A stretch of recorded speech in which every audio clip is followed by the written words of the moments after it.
solat sunat adalah antara ibadah yang digalakkan ketika bulan Ramadan atau bulan-bulan lain. Tetapi di antara banyak-banyak solat sunat ini, ada satu solat yang cukup istimewa. Solat ini hanya boleh dilakukan pada bulan Ramadan dan tidak sah dilakukan pada bulan-bulan lain. Solat itulah solat tarawih. Solat tarawih dilakukan selepas bersolat Isyak setiap malam pada bulan Ramadan. Memperbanyakkan solat-solat sunat tarawih ini diharapkan dapat melipat gandakan lagi ganjaran kita pada bulan Ramadan. Tidak perlu dibahaskan sama ada kita nak menunaikannya 20 rakaat atau 8 rakaat. Yang penting kita mesti galakkan untuk melakukan solat tarawih ini setiap malam sepanjang bulan Ramadan.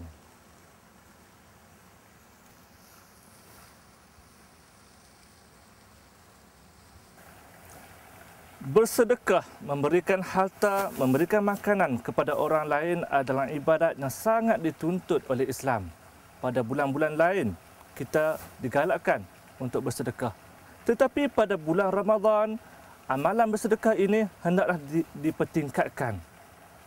Pernah dilaporkan bahawa Rasulullah SAW sentiasa bersedekah. Beliau sangat dermawan. Tetapi apabila masuk bulan Ramadan, beliau akan lebih banyak bersedekah. Sedekah juga boleh dilakukan dengan mengajak orang yang berpuasa berbuka puasa di rumah anda. Dalam sebuah hadis menyatakan, siapa yang menjamu orang berpuasa berbuka puasa, maka pahala setiap orang yang dijamu makan itu adalah sama dengan pahala puasa. Subhanallah. Berlipat kali ganda amalan kita pada bulan puasa dengan bersedekah. Jangan lupa untuk bersedekah selepas ini.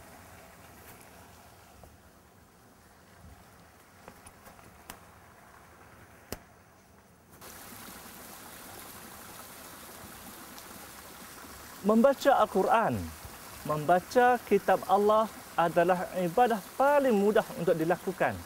Dengan hanya membaca, kita boleh meraih ganjaran pahala.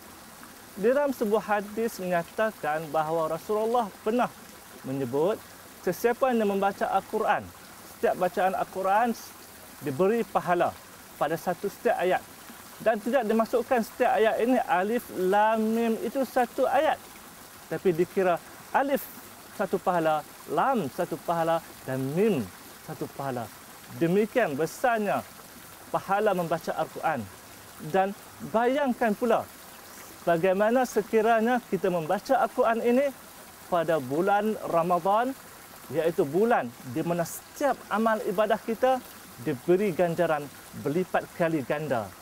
Maka mulai hari ini kita teruskan membaca Al-Quran. Kita khatam sebanyak yang mungkin. Selain membaca Al-Quran, sebenarnya pada bulan Ramadan juga kita digalakkan untuk mentadabbur Al-Quran. Al-Quran yang bahasa lebih mudah untuk kita memahami setiap apa yang kita bacakan. Kerana dengan hanya membaca dan memahami Al-Quran, maka kita mengenali apa itu Islam. Kita menghayati keindahan Islam itu sendiri. Tuan-tuan dan puan-puan yang dirahmati Allah sekalian, untuk beribadah, untuk meningkatkan ibadah, tidak cukup dengan hanya melakukannya. Kita juga digalakkan untuk mempelajarinya, meningkatkan pengetahuan, berguru dengan guru-guru yang mursyid untuk menambahkan keberkesanan solat kita. Membaca juga adalah satu cara untuk kita meningkatkan pengetahuan kita tentang ibadah dan meningkatkan taraf ibadah itu sendiri. Justru itu, pada bulan yang mulia ini, pada bulan Ramadan, jangan lupa membaca buku-buku ilmiah. Jangan lupa membaca buku-buku yang meningkatkan rasa ubudiah kita kepada Tuhan. Teruskan membaca buku Dibaca at Ramadan.